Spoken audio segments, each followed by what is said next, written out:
মহিষাসুর মর্দিনী, বাঙালির আবেগ জড়িয়ে আছে যেখানে।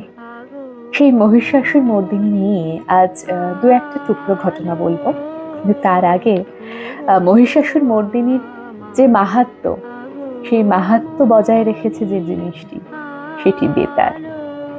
প্রতি বছরের অধীর অপেক্ষা, তারপরেই আসে সেই ভোর যেদিন আপামর বাঙালি নিজেদের ধুলো পড়া রেডিওটিকে সাফ করে, তাতে ব্যাটারি ভরে এক চিরকালীন অভিজ্ঞতা উপলব্ধি করতে।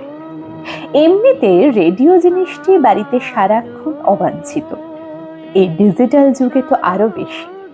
সারা বছর তাকের এক কোণে পড়ে থাকে এই রেডিওটি, কিন্তু এই বিশেষ দিনে তার চাহিদা প্রশ্নাতীত।